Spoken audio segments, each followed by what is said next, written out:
Hello everyone, my name is Lizette Fierus. I'm a survivor of gender-based violence and I'm a 2017 Mandela Washington Fellow.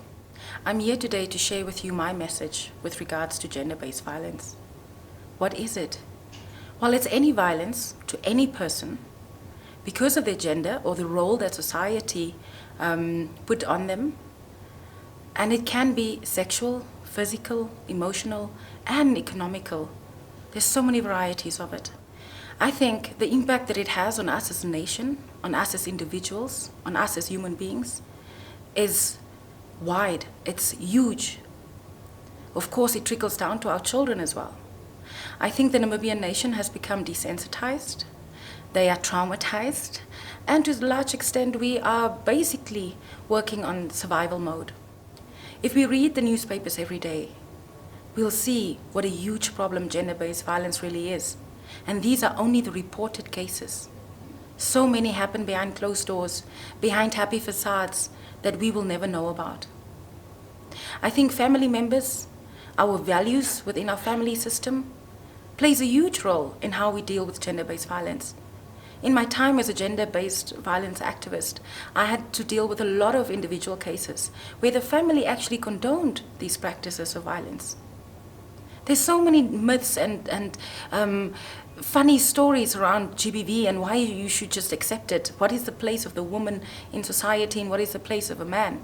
I know so many females who support patriarchy when we are the ones who always end up being a second citizen. If we look at our social ills, if we look at the issues that plague Namibia, we see we have high teenage pregnancies, which is accompanied by a high prevalence of HIV/AIDS in these young people. We also have a high baby dumping or baby abandonment in this small country of ours.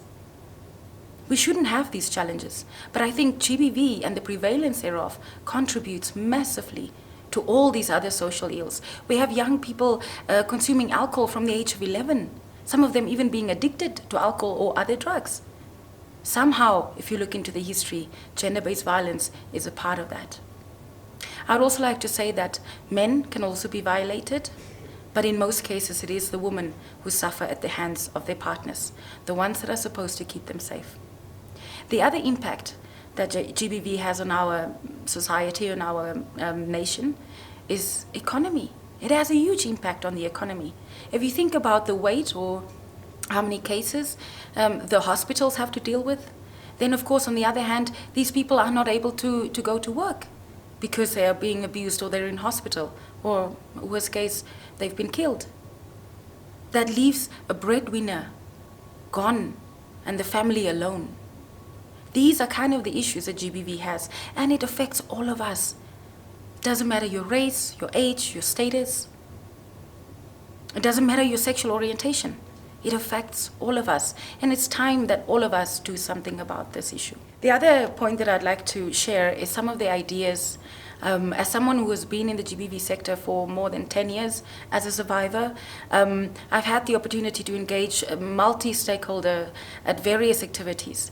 And usually some of the challenges, one, there's not enough money available to fight this social ill, this disease that we are suffering from, thinking that gender-based violence is okay. Where's the money to deal with this issue? So one of the challenges we face is a lack of financial commitments, a lack of political will. We have organizations or companies who do activities to raise funds, but then it's counterproductive. We cannot promote violence with violence. We need more finances. We need more creative ways of dealing with this. We need more data, for example. If we can collate all the data through all the service providers that is available, the safety nets in Namibia, we can start drawing a picture, and from the data we can learn what actually needs to be done. Currently, there are quite a few organizations who work on GBV in various sectors, whether they work with the perpetrators or the victims, whether they do educational programs within schools. There's a variety of them. I also think one of the challenges that we have is that we don't work together. We like to start our own thing. We like to be the one who is driving this campaign or this project or this initiative. And very few of us actually get together and share and create together so that we can find solutions to deal with this. Another aspect that we would need to consider is psychological help. So I talked about safety nets earlier. I know one of the organizations in Namibia who provide a safe home for abused women and children is on the verge of closing, again due to funding, also mismanagement, not having a support system. But this is an important safety net that is there for women, and it's up to us to protect it. We also need to think about how this impacts on our children and what are we doing more proactively in schools to talk about this issue. Yes, there's teenage pregnancy, but I don't believe that all these girls willingly engage in sexual activities and fall pregnant. No, there's statutory rape clause that nobody even talks about. Any child under the age of 15 who has sexual intercourse with somebody 3 years her senior, it's automatic rape. But our parents are hiding these things. Parents have their own reasons why they don't actually come out. Most of the time, my understanding is that if they report the perpetrator, there'll be no one there to raise this baby. And so these men are left alone in society, they are accepted, it's condoned, and more of this will breed. We need to reflect individually. What is my role and what am I doing to either support gender-based violence in the country or to stop it? Start where you are, start within your community, in your household, in your family, at your school, at your university, at your workplace. Sexual harassment is one of the ways that women are constantly being violated within a professional space. Yet we don't talk about it because we're afraid we'll lose our jobs. Another issue that's really profound is the fact that we don't address all of the stakeholders within the GBV sector. Perpetrators needs to be rehabilitated. Perpetrators need to find ways to be able to deal with those anger issues and the way that we engage in conflict.